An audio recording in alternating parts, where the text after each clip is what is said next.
Hello everybody, welcome back. Today we're going to be covering Chapter 10, Accounting for Private Not-for-Profit Organizations. Before we get started, let's take a look here in Moodle to see where we are. Okay, it's April 15th. So here we are in this week here. We're kind of working in both these weeks because we've begun Chapter 10 here as far as the Moodle shell is concerned, and we'll be wrapping up Chapter 10 here this week. So just want to remind everyone, Chapter 10 Connect assignments will be due this Sunday. So like I said before, same pattern for due dates. So just make sure you get those Chapter 10 Connect assignments in. Like I said, we'll be covering all of Chapter 10 today with this lecture. I'll be posting it in this week here, April 13th through the 19th. So be on the lookout for that. And also recall we have our course project as well, which is on the CAFRE for the city of Detroit, five-page double-spaced paper, just explaining different points of that report from Detroit. Project details are included in this link, and recall that project is due again this week right here. And as I said last week, I'm gonna be making a tab to where anyone who wants to turn in an early can.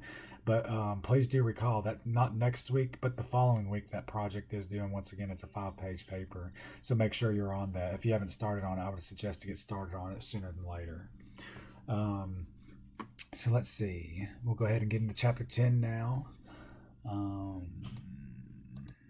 So once again, Chapter 10 is covering accounting for private not-for-profit organizations. Our learning objectives are going to be to describe characteristics of private not-for-profit organizations and the accounting for contributions. We also want to apply the accrual basis of accounting and the recording of typical transactions of a private not-for-profit organization, and also prepare the financial statements for private not-for-profit organizations. Okay, let's talk about some standard setting authority. So we know that the GASB has the authority over government-related not-for-profits. We've been adhering to GASB throughout the bulk of this course. GASB is the authority that we've been reporting under fund accounting for all the previous chapters and the government-wide chapters that we went over, and even the advanced topics that we've covered in the previous chapter, in Chapter 9. So we should be pretty familiar with GASB from this course. So once again, as far as not-for-profits are related, GASB has the authority over government-related not-for-profits. So GASB, obviously Governmental Accounting Standards Boards, has authority over government-related not-for-profits. So not-for-profits owned or controlled by a governmental entity should follow applicable GASB standards. Most commonly, these follow enterprise fund accounting. So that obviously enterprise funds operate on the full accrual basis and the economic resource measurement focus. So these are going to be the type of accounting for these enterprise funds that's most likely going to be followed for GASB. FASB, on the other hand, is the Financial Accounting Standards Board, and this is where private not-for-profits adhere to. So they have authority over private not-for-profits. AICPA guide audit guides are also applicable, so it's important to note that. FASB is something we should be familiar with already from our principles and intermediate courses and all other courses, all for-profit courses that you've seen thus far in your accounting program. So FASB, really, this is kind of just moving back to something that we're already familiar with just a little bit of minor changes, with it being a not-for-profit as opposed to for-profit. So once again, GASB has the authority over government-related not-for-profits, so they adhere to GASB, and the private not-for-profits adheres to FASB. Private not-for-profits. So FASB Statement 117 was written to bring comparability between the financial reports of private colleges, hospitals, voluntary health and welfare organizations, and other not-for-profits. However, there are some unique features of college and hospital settings, and because of these unique features, these entities are going to be covered in greater detail in chapters 11 and 12. Voluntary health welfare organizations is what the VHWOs stand for. Once again, that's voluntary health welfare organizations, and also other not-for-profits. The remainder of this chapter is going to mainly focus on the VHWOs, which is the Voluntary Health Welfare Organizations and other not-for-profits. So what are the characteristics of a voluntary health and welfare organization?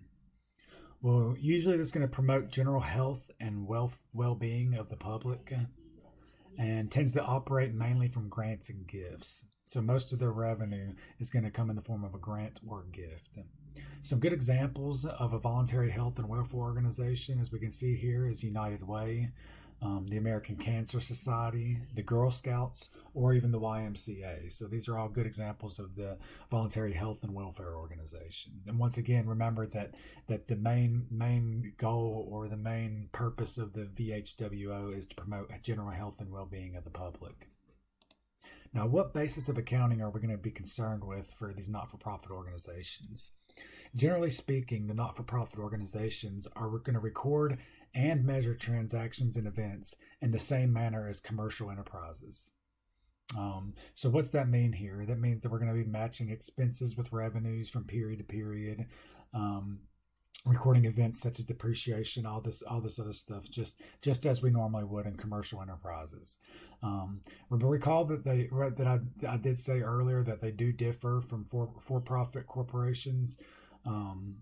Because they have two important ways in which this is actually holds true.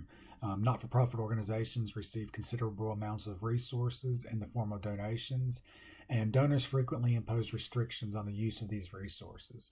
So obviously, it's a not-for-profit. We know people can make these donations or contributions to these not-for-profits, and a lot of times when they make these contributions or donations, they stipulate what the money can be used for or when the money can be used. So that's what they're talking about when they frequently impose restrictions. It could be a time restriction, meaning they can't use it till a certain year. So they might receive the money in 2020, but they can't use it till 2022. So that would be a time restriction. They would have to defer the money until that time restriction has been satisfied. Another might be it's conditional. Maybe they want you to match the amount of money that they're going to pledge before they contribute the money, or maybe it's in this form of a non-spendable gift or charitable contribution, whereas the corpus or the principal has to be intact with only earnings being able to be spent. Whatever the restrictions might be, just know the basis of accounting for the not-for-profit organizations is pretty much the same as the for-profit sector. With just the minor changes for accounting for donations and contributions and the restrictions that are placed on those donations and contributions from the donors. Okay, so we're going to be operating on the accrual basis. So once again, the accrual basis is going to be required for these not-for-profit organizations. This accrual basis is going to include the calculation and recording of depreciation expense, so nothing new here. We all know how that's accomplished. And the financial statements report expenses and not expenditures or encumbrances. So recall that expenditures or encumbrances, both of those are budgetary accounts within governmental accounting. So under GASB standards, that's the only places you're going to see expenditures and encumbrances. So obviously the financial statements report expenses because we're on the accrual basis here. So what about funds? Are funds even applicable to these not-for-profits? They actually are. Many not-for-profit organizations actually use fund designations internally for bookkeeping purposes. But the financial statements, however, are on an overall basis and do not make reference to the funds. The only way that this reference is actually made is through the notes or supplemental schedules. So if a not-for-profit uses fund accounting, then that is only going to be for internal bookkeeping purposes.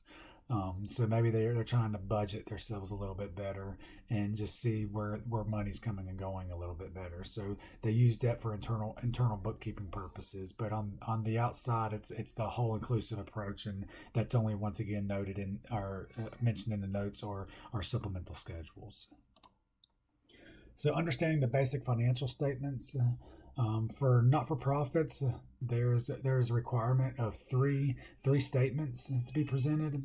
The first being the statement of financial position. This is going to be the same as the balance sheet. So obviously it's going to have the elements of assets, liabilities, and net position.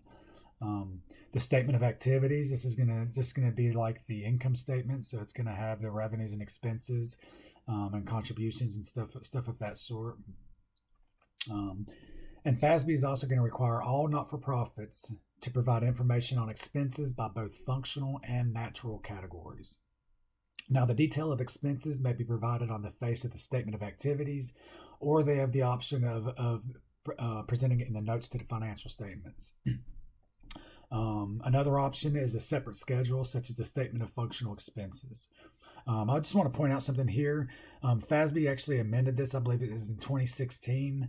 Before 2016, only voluntary health and welfare organizations were required to have a statement of functional expenses to actually provide information on expenses of both functional and natural categories.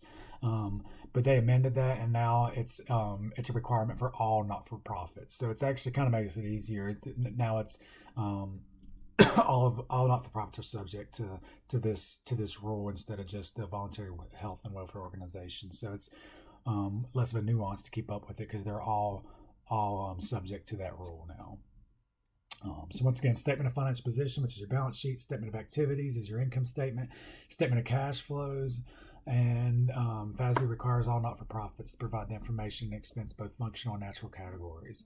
I do want to say the statement of cash flows is going to be obviously depending on what type of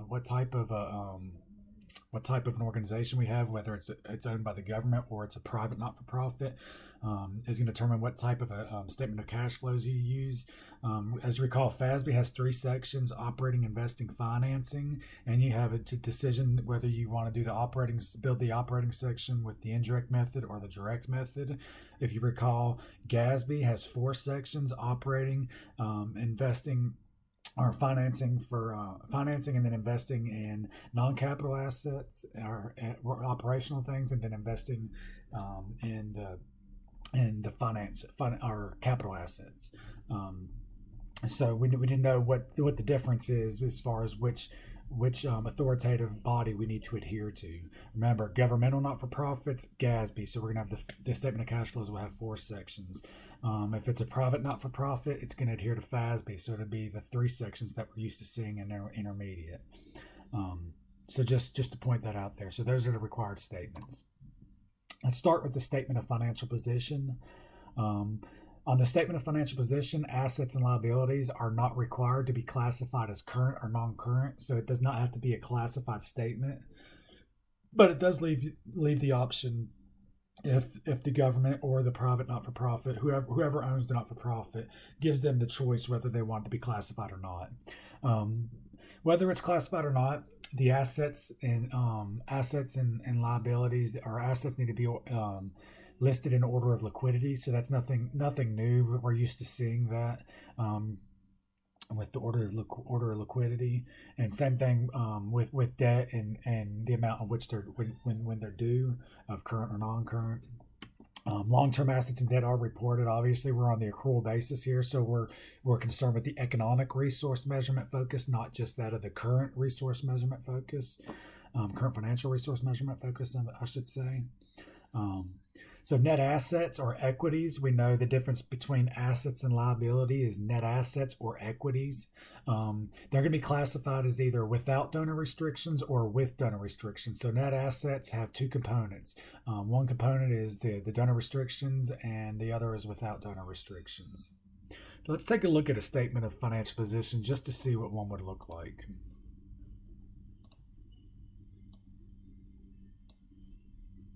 And just please recall that this is straight from the chapter. This statement of financial position is. If you all have not read chapter 10, I would highly recommend to do so. I always highly recommend reading the chapters. I think it's one of the best ways to actually study for it. And this text is a great example of describing the content and then giving illustrative examples of application and visuals of these statements and trial balances and final balances or closing balance. And the T accounts and everything that accompanies this whole entire process. So I would highly suggest reading the chapter. Just want to point out that this stuff is pulled directly from the chapter. So let's look at this statement of financial position. Remember, the statement of financial position is like a balance sheet. So the elements of assets, liabilities, net assets, because we know assets and liabilities, that the difference between them is net assets.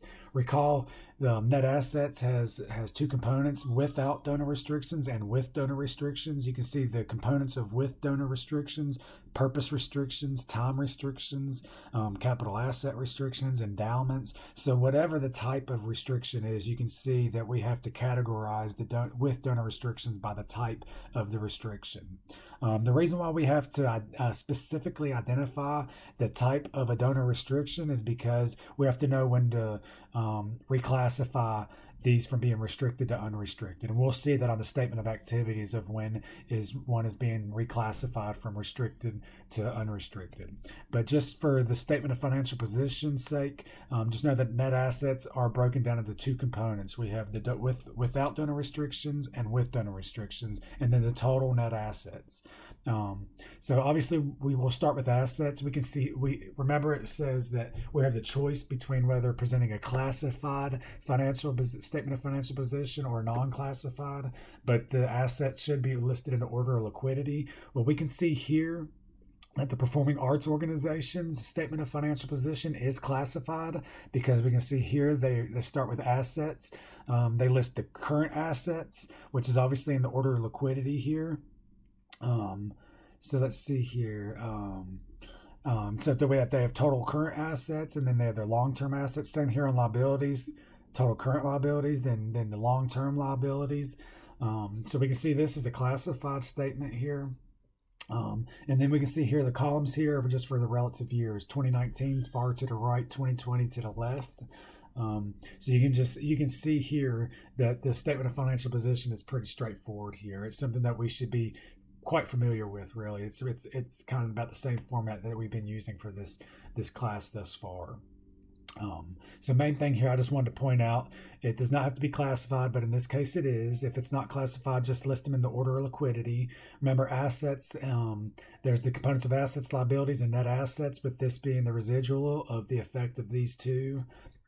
And just know that these have two classes, without donor restrictions and with donor restrictions. And you have to itemize the with donor restrictions for reclassification purposes. So there's the statement of financial position and what it's going to look like when it's completed. Next, we'll get to the statement of activities. Recall, this is going to be the entity's income statement or profit and loss.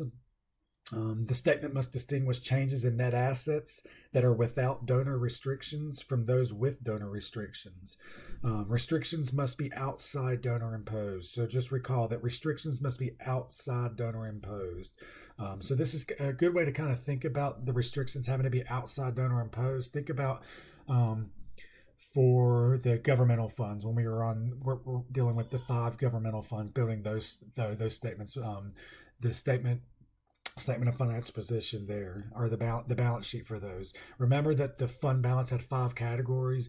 In order for it to be the outside donor, for it to be restricted, remember that it had to be from an outside source, putting that stipulation on it. So the same thing here, has to be outside donor imposed for it to be in the restricted column. As donor restrictions are satisfied, reclassifications are reported as net assets released from restrictions. So what that means is, if we originally get an asset in and it's got a restriction on it, it's going to go to the restricted category. And then as whatever those restrictions are, as the donor restrictions are going to be satisfied, whether it be a time restriction or a capital expenditure or a condition being met, whatever the restrictions are, when they're satisfied, the reclassifications are reported as net assets released from restriction, and then obviously it's going to be placed into assets without a restriction. So it's just going to switch back and just switch straight over just a simple debit and credit entry. The excessive revenues over expenses is termed changed in net assets. So once again, the activity on the statement of activities, the changes in these activities from the revenues and expenses, obviously is going to be the change in net assets, and it's going to directly relate with that of the statement of financial position for the changes in the accounting periods. So this is how we account for those changes on the statement of activities. A couple things I want to point out on the statement of activities. We'll get into them here in a minute. Is that the outlay of it? I'll show you a good example. The first thing I want to talk about is expenses. All expenses are reported in the without donor restrictions column. We want to classify expenses as program or supporting services. Supporting services include management in general, fundraising, and membership development. So anything to support the actual main purpose or main goal of that not-for-profit, anything that is money that's tied up or consumed in order to support that service is what's going to be included. And they're just giving you that what these supporting services include. Like I said, management in general, fundraising, and membership development. And program expenses is the expenses that's actually used for the relative program for the goal of the not-for-profit organization. So whatever that not-for-profit's goal or objective is for even being there, that's what the program expenses are related to. So as it says here, all expenses are reported in the without donor restrictions column. On the statement of activities, we have two columns. Let's go on and get into this. So we can see here, this is the Performing Arts Organization for the year ended June 30th, 2020. So this corresponds directly with the statement of financial position that I just showed everyone. So once again, revenues are recorded within two categories. We have net assets without donor restriction and net assets with donor restriction. Makes sense here because if you think about it, we have two categories here to record revenues, right? We have them without donor restriction and with donor restriction. Well, let's look back here at the statement of financial position with the net assets. We have net assets. The two sections of it is going to either be without donor restrictions or with donor restrictions. So you can see how these two statements are going to correspond with one another. So it makes sense as to why we would have these two columns on the statement of activities of the net assets without donor restrictions and the net assets with donor restrictions. And then, of course, at the right, we have a total column if we just sum these from left to right. So it's important to know revenues are recorded within the two categories. And as we recall, it depends on how the donor gives that money. If there's no restriction on it, it's going to obviously be without the donor restrictions. If there is a restriction, we put it in with the donor restrictions just to keep it intact here. Next thing I want to point out is expenses are all reported as without donor restrictions. As remember, we talked about that here. All expenses are reported in the without donor restrictions column. So here you're seeing a visual of that. The expenses, obviously, we always want to start with the revenues for the statement of activities. And then after that, it'll be the expenses. And then obviously the all-inclusive change in net assets from the beginning of the year and then the end of the year. So right here, just the main point of this slide is just to point out the expenses are all going to be reported within the donor without the donor restrictions. So you're never going to see an expense on the net assets with donor restrictions. So that's why that looks the way it does. So expenses are going to be all reported without donor expenses. Next, there are two required categories of expense. We have total program expenses, and then we have total supporting expenses. Recall once again that total program expenses is going to be for the actual objective or the mission of the not-for-profit. So we can see here performances, ballet school, neighborhood productions, performing art grants. So these are going to be all tied directly to the actual program expenses because that's what the actual nature or purpose or objective of this not-for-profit is for those programs. On the other hand, the total supporting expenses, as you recall here, remember we talked up here on the, let me see here. Some expense program or supporting, so we'll get into it later. Sorry, we got a little little ahead of myself. But back to total supporting expenses. Remember, this is what the expenses that are have to be incurred in order to support the program expenses, or to support the program of that not-for-profit that they're providing. And if you recall, the total supporting expenses, management in general, fundraising, membership development, stuff of that sort is going to be required in there. So main thing here. Let's one last thing here, then we'll just go on a main overview one more time. Last thing here, if you recall the reclassifications, remember when a donor is gonna give money, contribute money, if it has a donor restriction on it, whether it being time, capital, conditional, whatever it might be, whatever type of the restriction is that has been in place by the donor. Once that restriction is satisfied, then we reclassify. Obviously, that's done with a simple debit credit, just shifting it. It's kind of the same manner as at the end of the reporting period for some deferred revenues, moving on to revenues. We just debit deferred credit revenues. Same theory, same type of simple debit credit here. You're just reclassifying it from with donor to without donor. So it's just a complete wash from moving it from one category to the other. But with that journal entry, what that journal entry accomplishes by the reclassification entry, you can see here, we're just merely shifting it from one column to the next. So we can see here net assets released from restrictions. So expiration of time restrictions. So the 3,096 right here, that was a net asset with donor restrictions that was related to time restrictions. So enough time has elapsed now to satisfy that. So they've reclassified it from net assets with donor restrictions to that of net assets without donor restriction. Same thing, satisfaction of capital asset restrictions. So $240 has been moved. They reclassified that. So you can see here, it's being decreased out of the net assets with donor restrictions and increased here in the net assets without donor restrictions. We just reclassified it because we've satisfied the restriction. Same thing with program restrictions here. So you get the point here. So once again, statement of activities. We have our revenues, expenses. This is going to be like the income statement or your profit and loss. Just recall that we have revenues being recorded within two categories, that of the net assets without donor restrictions and net assets with donor restrictions. Next, remember that all expenses are going to be reported without donor restrictions category. So down here is all going to be on the net assets without donor restriction. The two required categories of expenses is total program expenses and then total supporting expenses. And then we have the reclassifications, net assets released from restrictions when we satisfy these restrictions that are being put intact by the donor. So you can see it reclassified here. So that's how the statement of activities operates for these not-for-profit organizations. Another one of the main required statements is that of the statement of cash flows.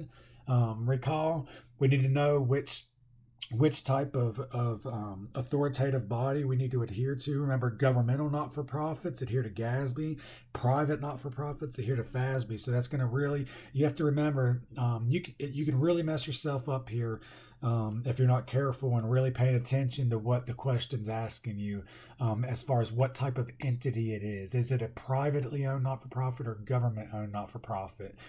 You can know all the rules that relate to how to account for them under each one of those authoritative bodies, but if you get them mixed up and actually put a governmental adhering to FASB, then you're going to miss it because you followed the wrong authoritative body, because we know they differ and what's required when you report under each one of those authoritative bodies.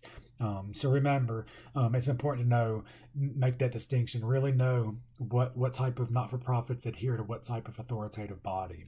Recall, private not-for-profits, once again, adhere to FASB. So we're going to talk about that because the last time we discussed statement of cash flows, it was when we were dealing with the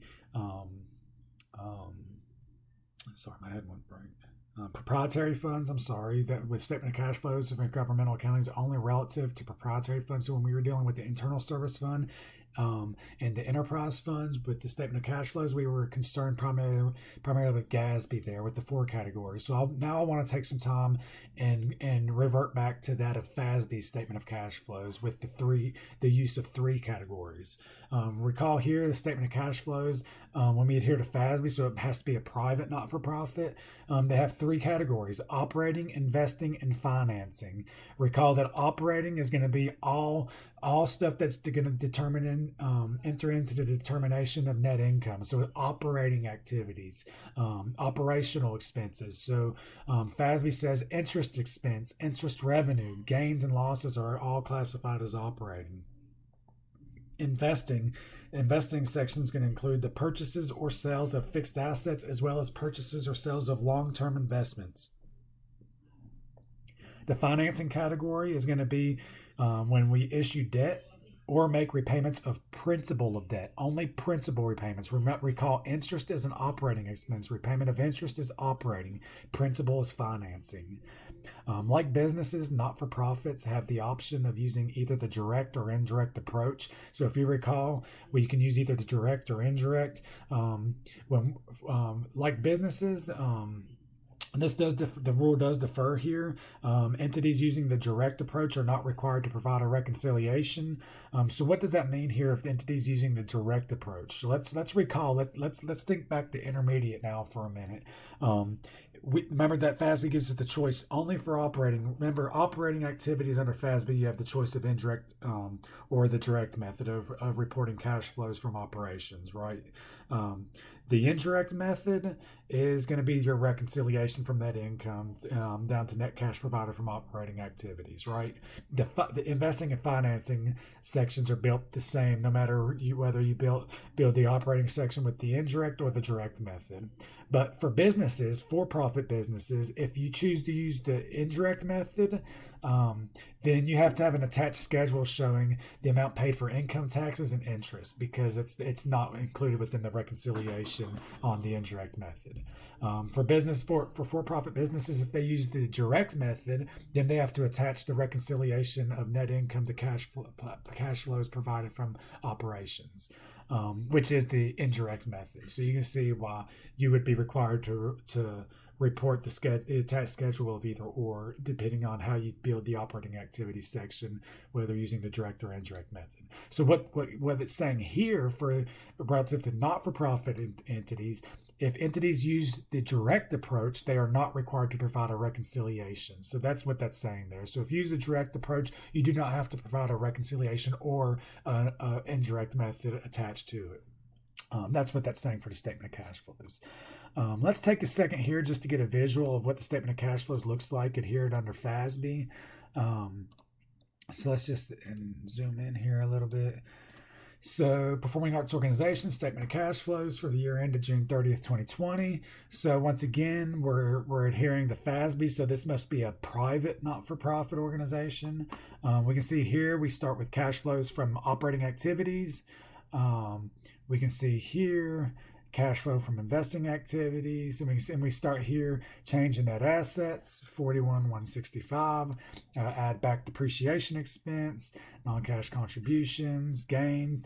And I just want to point out something here too for statement of cash flows. If you recall the little trick I told everyone, because we have to account for the changes in assets and liabilities. Say, for example, decrease in supplies. We know this is an asset, right? So under the indirect method, this is the indirect method, and we know this because we can see on the supplemental disclosure of cash flow information, cash paid during the year for interest. We can see so we know this is created off the indirect method. Indirect method. Another reason here, because we can see decrease in supplies. So right here, decrease in supplies. Supplies is an asset, right? If we decreased it, we credited that account throughout the year, right? Because supplies is an original debit balance. So if we want to increase it, we debit it. If we want to decrease it, we credit it. So here it says decrease in supplies. So we credited at $84 right there.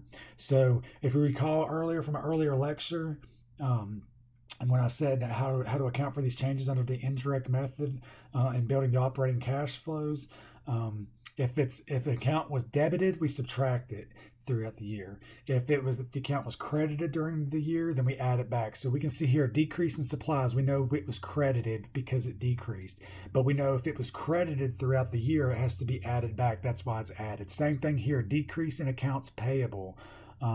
Decrease in accounts payable, we know accounts payable is an original credit. If we decreased accounts payable, then we are going to debit it. So if we debit it throughout the year, we have to subtract the debit. So that's why we're subtracting that out. That's the little trick, shortcut method, the little cheat method as far as building the operating section of the statement of cash flows under the indirect method. So just keep that in mind. And if you have any issue with that, just stop and think about what I just went over, or revert back to that previous lecture to understand that better. But also here, I just want to point out a few other things here. So we have cash flows from operating activities. Remember, these are operational things that are going to affect the income statement because it's operational, so operating activities. Cash flows from investing activities. So we can see here, remember, it's the purchase or sales of fixed assets or purchase or sale of long-term investments. So that's going to be purchase of equipment. We can see here, cash going out. Cash flows from financing activities. Remember, that's if we issue debt or we repay the principal of outstanding debt. So we can see here payment of note principal, payment of long-term debt principal. Because recall, interest payments is an operational expense, so it would be in the operating section of cash flows. Then obviously the all-inclusive approach of increase in cash for the period. Cash and cash equivalents beginning of the year, and cash and cash equivalents at the end of the year. Next, we have the non-cash investing and financing activities, because companies have to display that as well as the supplemental disclosure of cash flow information. And once again, we know this was the indirect method because it's showing cash paid during the year for interest. If this was prepared during using the direct method for operating section, this would be included in the direct method as a cash outflow.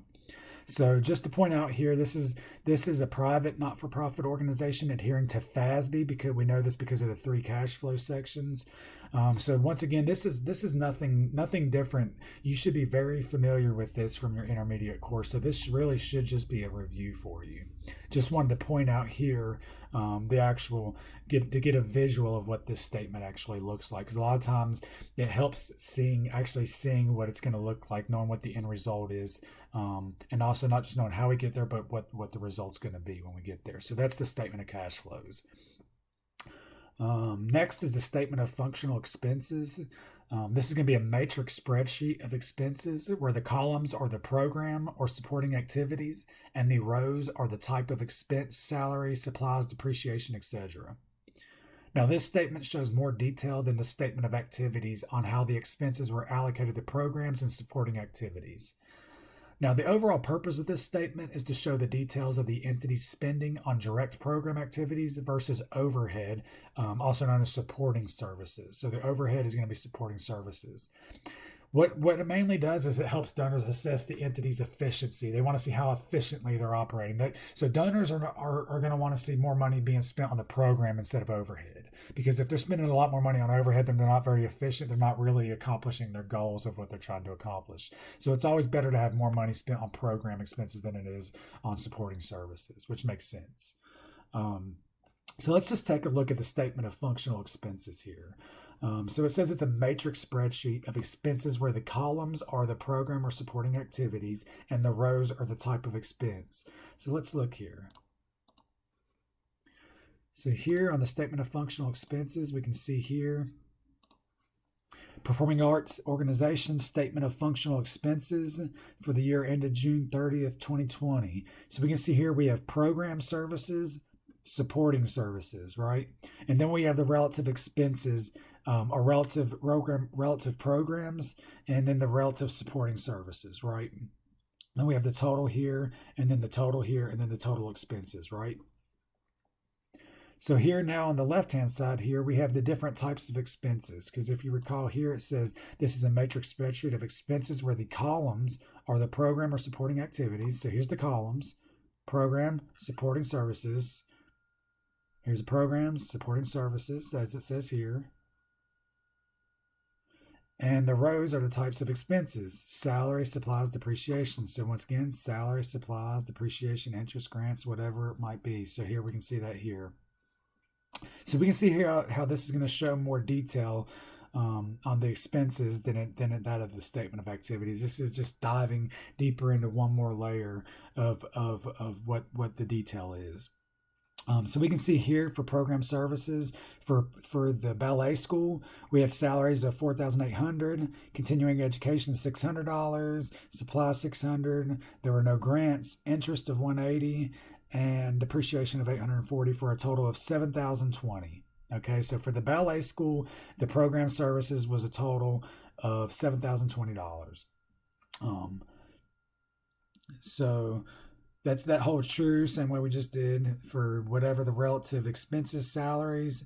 It just moves left to right. If the salary is relative to performance, you plug it here. If it's relative to neighborhood productions, we plug it here. Same on the supporting side. If it's management in general, we plug it, so on and so forth. Same thing for each one of these expenses to the relative category. And then obviously we sum them from left to right here, and then we sum them down as well. So it's summing across, right? And then it's summing down. And we can see here we have the total for program services, we have the total for supporting services, and then we have the overall total expenses for that of the program services and the supporting services. So this is what the statement of functional expenses is going to actually look like. And we'll come back to that in just a second as we get farther into the lecture on how we can actually use this to plug in on a formula. Okay, so the statement of functional expenses, we went over that. Accounting for contributions. So let's go through this little chart here. So this is how we need to go through this step here. Every time we receive a contribution in a not-for-profit organization, we need to go through this step here to find out how we account for it. So does the resource provider receive commensurate value in return for the resources provided? So if the resource provider, in other words, the person giving money to the not-for-profit organization, if they receive something in exchange of something in exchange for giving that money, then this is an exchange transaction and should follow FASB Section 606, Standards for Revenue Recognition. So nothing different. It's just a normal sale, an exchange transaction. It has commercial substance, so that's an exchange transaction. Nothing different than what we would count for it on the accrual basis when they're earned, right? If the resource provider does not receive commensurate value in return for the resources provided, then it's a contribution, obviously. Then it's a non-exchange. They're not receiving anything in exchange. Okay, so from that point, if it's a contribution, then we need to find out, are the resources conditional? If the resources are conditional, then we do not recognize contribution revenue until the condition is satisfied, and that's going to require note disclosure. If the resources are not conditional, then we need to say, are the donor imposed restrictions on the use of the resources? So if they're not conditional, if we're just going to get the money up front, it's not conditional upon any event or circumstance, then we're going to receive the money in advance, right? But then if we receive the money in advance, does the donor impose restrictions on the use of the resources that we received in advance? If they do, then we recognize the contribution revenue with donor restrictions, obviously, because they've put a restriction on how we can use the money that we received, right? If there are no donor imposed restrictions on the use of the resources, then we want to recognize this contribution revenue without donor restrictions. So we can see here, obviously, once we get to this point here, if we recognize the revenue with donor restrictions, that's going in the with donor restrictions category on the statement of activities. If we recognize it as contribution revenue without donor restrictions, then it's going to go into the category without donor restrictions. So you can see this is the step that we go through here to determine which category that it's going to go in, or when we can even account for the money, right? So let's get in here. Let's talk about here. So just follow along. So we're going to start with the exchange transactions here. The first step in recording revenue is to determine whether the transaction is an exchange transaction. So that what that means is it's reciprocal in nature. So if it's reciprocal, they're meaning they're getting something. If something's being reciprocated, right? If it's non-reciprocal, it's a contribution. There's nothing being reciprocated between the two participants, right? So reciprocal exchanges are reported following Section 606 guidance for contracts with customers. These are in substance purchases of goods or services. A transaction is deemed to be reciprocal if the resource provider receives commensurate value in return. If money is received in advance of providing the service on an exchange transaction, the amount received is considered deferred revenue. So this is nothing different than what we've seen in intermediate courses here. So reciprocal exchanges, if the money is received in advance, deferred revenue, reclassify as revenue as you earn it, as you fulfill your performance obligations. Or however it is. So it's when it's earned. You know those rules on an exchange transaction. Transactions that are not exchange transactions are classified as contributions. So this is just a little more attention to detail for this slide here. The first step of determining whether it's an exchange transaction or whether it's a contribution, on how to handle an exchange transaction or on how to handle a contribution. Next, on accounting for contributions. FASB requires contributions, including unconditional promises of support, to be recognized as contribution revenue in the period received at their fair market value. Now, we need to know that conditional contributions are not recognized as revenue until the condition is satisfied. So once again, if you look back at this chart here, if they're conditional, we cannot recognize contribution revenue until the condition is satisfied. So meaning, what's a condition that a donor can impose? Let's say a donor says, I'm gonna give you $500,000 to repair all your sidewalks on, let's say, on your university. And the only way you're going to get that $500,000 is if you first raise $500,000, if you match what I'm going to contribute. So once you can't count that as revenue, because until you actually raise that other $500,000, and then you'll receive the other $500,000 because you've satisfied that condition of matching that amount of what has been contributed, right? So that's what we're talking about for that. As far as conditional contributions are not recognized as revenue until the condition is met. On that time, it was conditional on matching the amount of money. So once that condition was met, then we can count that money as revenue. Conditional contributions. They promises to give are not recognized as revenues until the conditions are met. Once again, we just talked about that. FASB identifies two requirements for a donor-imposed condition to exist. First, there must be a performance barrier that must be overcome. A good example of that is what we just discussed about the $500,000 having to be raised before you received the amount that was promised if we raised it. So that was the barrier. A barrier is a stipulation that the recipient must meet in order to be entitled to the assets. So once again, we have to raise $500,000 in order to receive the other $500,000 from the donor. The second, there must exist a right of return or a right of release the donor from its obligation. So once again, donor impose restriction on the use of resources. Yes, recognizes contribution revenue with donor restrictions, right?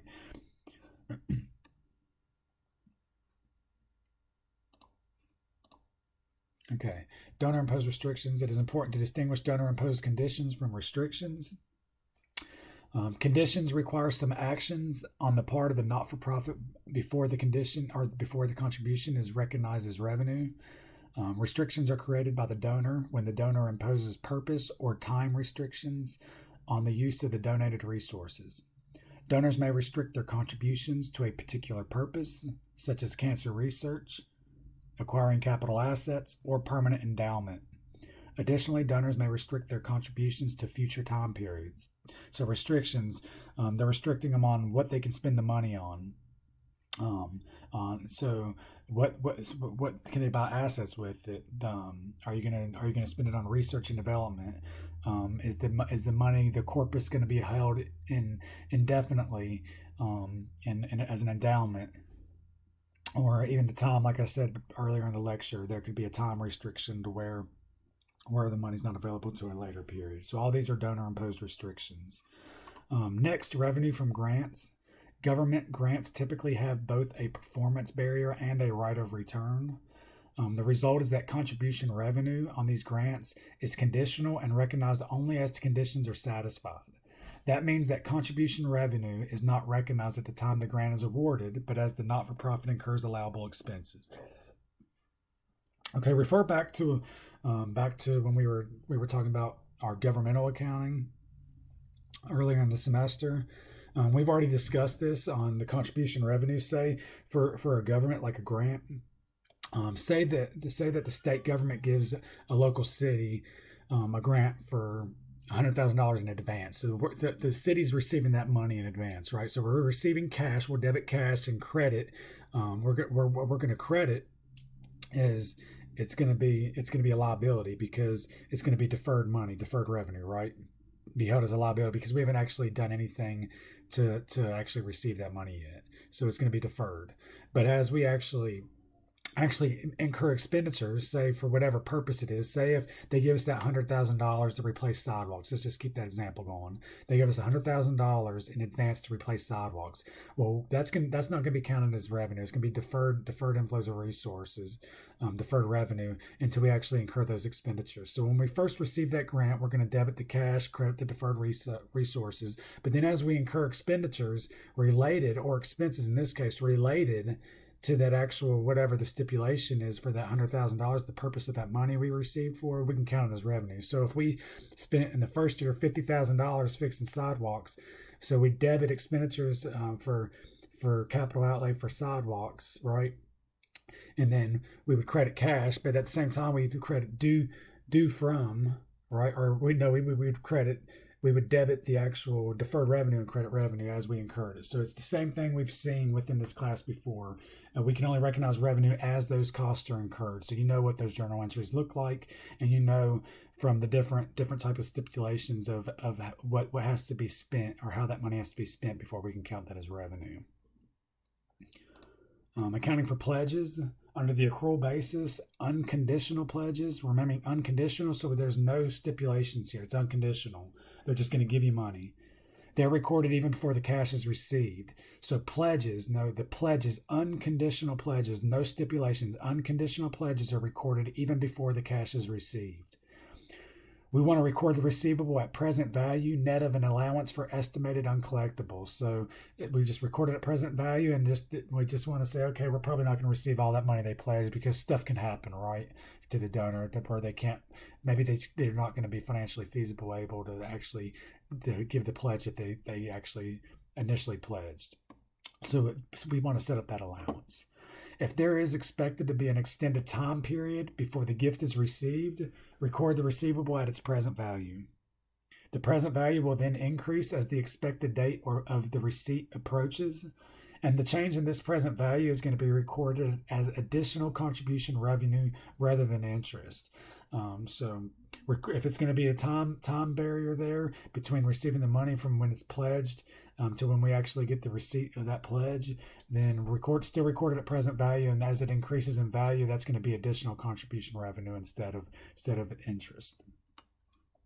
What about contributed services? So what do we mean by contributed services? So if someone, instead of contributes money, they actually contribute their time and efforts, or their sweat equity into something, they can, whatever that service might be. So how should the not-for-profit even record the contributed services? How do we account for these? So the rules are, we record the contributed services only if they create or enhance a non-financial asset. So if someone comes in and builds something, say they create a non-financial asset, so someone comes in and they just donate their services and come in and build us a warehouse, then that's going to create or enhance a non-financial asset. So we need to record that contributed service, right? And we're going to get into journal entries, the relative journal entries, to record these contributed services a little bit later in the lecture.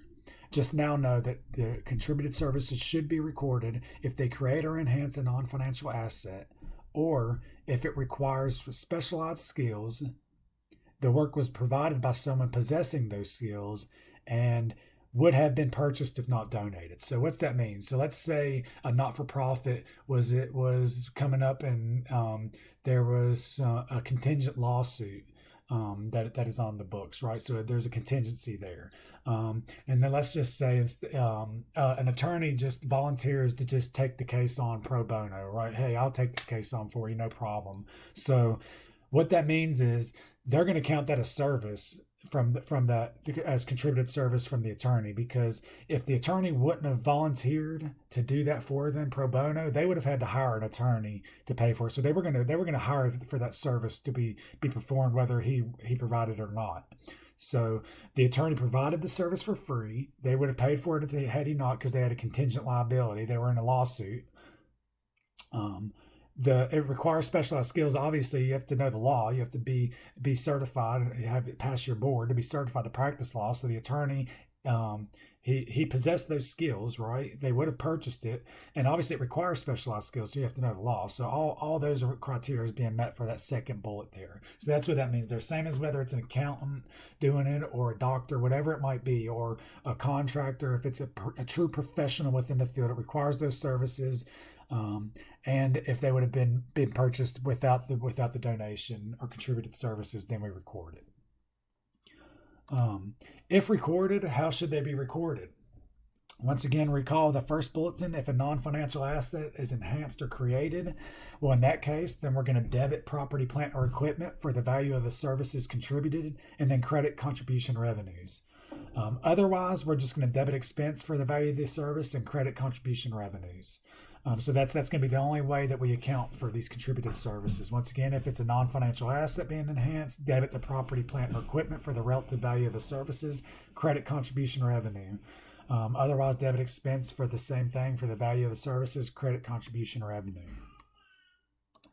So now what about, we've talked about pledges. Pledges are recorded if unconditional, right? Even before the gift materializes, right? Or before it's actually received, in other words.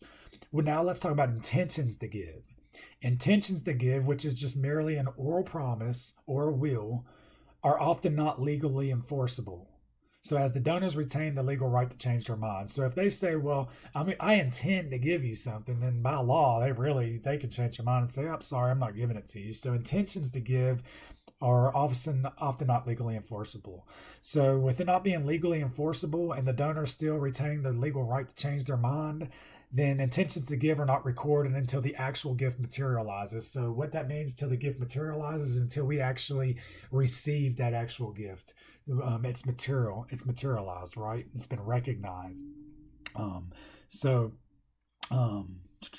so pledges recorded if unconditional. Remember, conditional pledges are not, but unconditional pledges are recorded even before the gift materializes. Intentions only once the gift materializes can it be recorded. Now let's talk about performance evaluation. Okay, performance evaluation. We know how for-profit companies, how their performance is evaluated. It's by the measure of net income, right? So how efficient are they with their resources within that reporting period? So what's going to be the net change in their equities as a result of that period, performing the performance evaluation of that company? Well, we know that for a for-profit, it's based on their net income, right? Easy, because it's the amount of money they bring in as opposed to the amount of money going out, and what's the difference in the two, right, for your net income. So FASB 117 presents not-for-profit statements in a format similar to business statements, right? Although revenues and expenses are measured on the accrual basis, the bottom line, or the change in net assets, is not directly comparable to that of a business. So what are we saying here? The income statements for a not-for-profit and a for-profit, even though their format is similar to business statements and revenues expenses are still measured on the same accrual basis, you mean to tell me that the bottom line or the change in net assets can't be directly compared to that of a business? Why is that? Let's revert back to the fact that not-for-profits receive contributions and donations, whereas businesses, when they receive their money, it's from either people buying common stock, when the company issues bonds, or when they've actually with an exchange transaction, their normal means of producing revenue, their normal revenue producing elements within that company. So that's how we can measure their efficiency of how well they're allocating the resources and how well they're performing on it through the income statement. But what they're saying here is not-for-profits can't be evaluated just on their statement of activities like that, because they have donations and contributions, so it's going to skew the results, because obviously we could not be covering all our expenses just off revenues, but then still have a positive change in net assets for the period for a not-for-profit, because the donations and the contributions made up for that slack, and where the expenses exceeded the revenues. Whereas in a for-profit company, you don't have that luxury. You'd be operating in an NOL, or in other words, a net operating loss for the period, because you don't have that extra slack being made up for the contributions. So that's what they're saying. It's just, even though they're similar and they're both accounted for on the accrual basis, just the fact that not-for-profits receive a bulk of their money a lot of times from donations and contributions, we can't the evaluation of the performance, it differs between that of a for-profit and not-for-profit. So that's where we're going to get into the program expense ratio for the performance evaluation of a not-for-profit entity. The most commonly used ratio for not-for-profit is the program service expense ratio. The ratio is very simple. It's going to be the program service expenses divided by total expenses, right? And recall that program services are going to include expenses associated with performing the mission of the organization. So the overall mission of that not-for-profit, whatever it might be, is going to be the program services. The program service expenses are going to be tied directly to that mission, the overall mission of the organization. And then recall also that supporting services is that of the overhead. So how to help accomplish that goal of the organization or the mission of the organization. So again, supporting services include management and general, fundraising, and membership development. A high ratio of program expense will assure donors that the organization spends the bulk of dollars donated for its mission-oriented activities rather than for overhead. The organization may need to keep detailed time records to properly report costs. Good example there of salary associated with both program and supporting activities. So what's that saying here? So if some salaries are paid and some of the people that earned those salaries were performing both program and supporting activities, then we need to allocate the relative expense between the two type of both supporting activities and program activities expenses, so that this program expense ratio is intact and is accurate, right? Because remember, not-for-profits prefer a high ratio of program expense, because that's going to ensure donors that the organization spends the bulk of the money donated on the actual purpose of the organization. Because think about it, if you were going to give money to a not-for-profit organization, wouldn't you want to give it to someone who's got their processes intact and is very efficient, so that therefore when you donate that money, you know that the bulk of that money is going to be spent for the actual purpose of the organization, instead of feeding one of the actual manager's pockets of the organization for the overhead of that organization. So think about it, donors are going to be much more likely to donate money to a much more efficient not-for-profit than they are to a non-efficient not-for-profit. So that's why that program expense ratio is so important. So because of the importance of the program expense ratio, care must be taken into the allocation of joint costs between program and supporting services. So once again, salaries and depreciation must be allocated to the two functions on an equitable basis. Once again, we already talked about how salaries can be allocated on an equitable basis, depending on if someone performs functions on both types of supporting services and program services. Same thing with depreciation. How could that be allocated? Maybe there's a building that has two departments. One department is directed to the program expenses, and one is supporting activities. So obviously, whatever portion of that building is being used for each relative program needs to be allocated. That depreciation expense for the year needs to be allocated to the different parts of that building being used for the relative program or service. It's important to know that fundraising appeals sometimes also include program elements, and it's important to note that not-for-profits would love to allocate some of these costs to the programs to improve the program expense ratio. Because once again, remember, the better the ratio, or the higher the ratio, the program expense ratio, the more attractive the not-for-profit is to donators and people wanting to contribute money to that not-for-profit. So the criteria, let's see here. Okay, the criteria to determine whether part of the cost of a fundraising campaign applies to the program expense is going to be the purpose, audience, and content. What do we mean by these three? So the purpose, does the communication help meet program goals and functions? So if the purpose of the campaign, the fundraising campaign, applies to the program expense for the purpose of that fundraising campaign. If communication helps meet program goals and functions, then we can allocate part of that to it. The audience, if it's a general audience, not just sent to last year's donors. So if the audience for this fundraising campaign applies to a general audience, so meaning new audience members, we could attract new people in and not just sent to last year's donors, then we can allocate a portion of that to the program. And also content calls for specific action directed at program goals. So are they going to actually have some specific content within that fundraising campaign that applies to the actual program and the actual goals of that program? So these are going to be some of the criteria to determine whether part of the cost of the fundraising campaign can actually be applicable to the program expense ratio. Okay, now since we're on the program expense ratio, let's talk about this one more time. So it's the program service expenses divided by total expenses. So let's look back here at the statement of functional expenses, how this can be even more important here. Statement of functional expenses. Program services, supporting services, right? So we can see here, remember, here's the total for program services, here's the total for supporting service, and here's total expenses, right? Recall, program expense ratio, program service expenses divided by total expenses. So the program expense ratio. So let's, for example, if we wanted to get the program expense ratio for the ballet school program, it would be the 7,020 for the program expense, right? Let's recall here. Program service expense, right? Divided by the total expenses, right?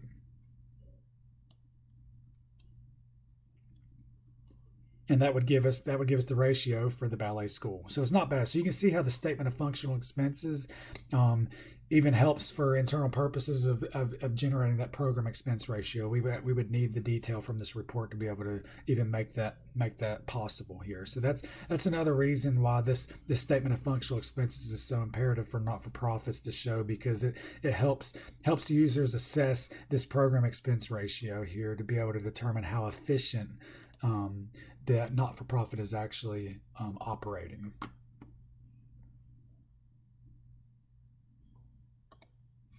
So now let's talk about accounting for certain investments held by not-for-profit organizations. FASB requires investments with readily determinable market values to be recorded at fair market values and gains and losses be recognized. So what does this mean here? Let's recall back once again to our intermediate course in investments. We know that investment categories can be held as trading, available for sale, or held to maturity, right? When we have investments.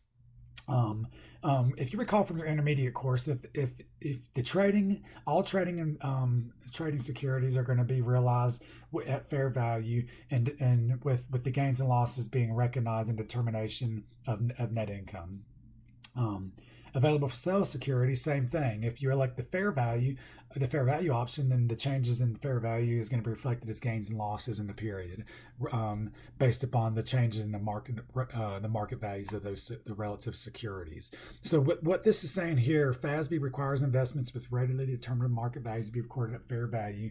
Market values and gains and losses be recognized. So what's that saying? So, for example, if we have an investment, let's say we have a trading security, and the fair value at the beginning of year 2020 was $10. At the end of the year 2020, the fair value of that was $5. So we've obviously the fair value decreased by $5. So what that's saying is we need to mark that to market, meaning mark the security that we have to the actual fair value of it at the date, right, at the balance sheet date, which is $5 at the balance sheet at the end of 2020 as opposed to 10 at the beginning.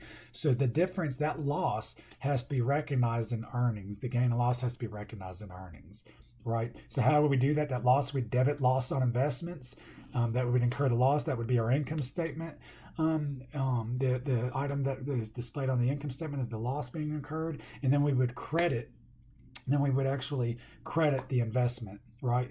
Investment in whatever the securities is, that trading securities, right? Because it would lower the value of it, which would be a balance sheet adjustment there for lowering the actual carrying value. So that's what that means by investments being marked to market there, pretty much, with the change being realized in the determination of income. Now, transfers of contributions to not-for-profits. Assume a not-for-profit receives assets from a donor for distribution to a beneficiary. So what's the accounting issue here? If cash or other assets are held by a not-for-profit with instructions to release this money for specified parties, is this a revenue or is it an agency relationship, i.e. a liability? Now, if the not-for-profit agrees to transfer the assets to a specified beneficiary, so we're a not-for-profit, we're receiving the money, and if we agree when we receive that money that we're going to give that money to a specified beneficiary, if we agree to those terms, then the not-for-profit is deemed to be merely acting as an agent and a liability rather than contribution revenue is recorded.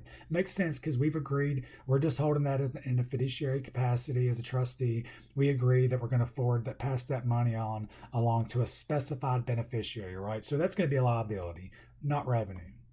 If the not-for-profit has the ability to redirect the assets to another beneficiary, or if the not-for-profit and the beneficiary are related, meaning financially related, there's a financial relationship there, the assets are recorded as a contribution.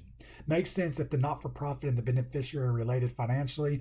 It's one and the same. It's left pocket, right pocket. It's the same pair of hands. It's your money. So they can count that as revenue because it's the same reporting entity.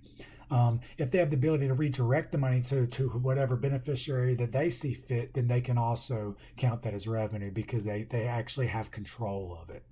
So the central concept is if it's a revenue if the not-for-profit can control who gets the money. Otherwise, it is credited to a liability account because the not-for-profit is only acting as an agent on behalf of the donor, which makes sense. However, there is an exception to this rule. If the party receiving the money and the not-for-profit are financially interrelated, this may be a revenue to the not-for-profit. So if they're financially related or if the not-for-profit has control of that money, then they can count that as contribution revenue. If not, then it's counted as a liability. That's the general rule. Now, what about the consolidating process of not-for-profits? The AICPA Audit and Accounting Guide Not-for-Profit Organizations is going to require consolidation of entities in which a not-for-profit organization has a controlling financial interest. Now, control may be determined by majority ownership interest or even by holding a majority voting interest in the governing board of an entity in which the not-for-profit has an economic interest through contractual or affiliation agreements. This is similar to practices followed in the public sector with component unit reporting. So once again, refer back to your intermediate course. You should have touched on component unit reporting, on how these entities that are involved with component units consolidate those component units, and it's going to tie back in directly with that. It's very familiar, very similar to that right there. What about mergers for not-for-profits? FASB Statement number 164, not-for-profit entities, mergers and acquisitions, is going to permit two different accounting treatments for combinations by not-for-profit organizations. The central issue here is determining whether the combination is that of a merger or an acquisition. So let's start with mergers of not-for-profits. A merger is a transaction in which the governing bodies of two or more not-for-profit entities relinquish control of those entities to create a new not-for-profit entity. To qualify as a new entity, the combined entity must have a newly formed governing body, although commonly there will be a new legal entity that is not a requirement. The resulting not-for-profit entity will account for the merger using the carryover method. So what is the carryover method? Under the carryover method, the book values carry over to the new entity. The new entity is going to recognize the assets and liabilities of the separate merging entities and the amounts and classifications reported in the financial statements of the merging entities. No internally developed intangible assets such as goodwill are recognized. This makes sense. There's no way that goodwill could even be recognized if we're using the carryover method because we're using the book values as opposed to fair values, right? The entity resulting from the merger is a new reporting entity with no activity before the date of the merger. So no activity before the date of the merger. This is a whole new organization because remember, they've relinquished control and now it's a whole new entity with a whole new board. And recall, that the merger, we're just using the carryover method. So the same book values and classifications are going to be used on the books of that of the new entity. They're just carrying them over. Now, what about the acquisition method? Combinations not meeting the definition of a merger are reported as acquisitions. The accounting treatment is similar to the purchase method of accounting for business combinations.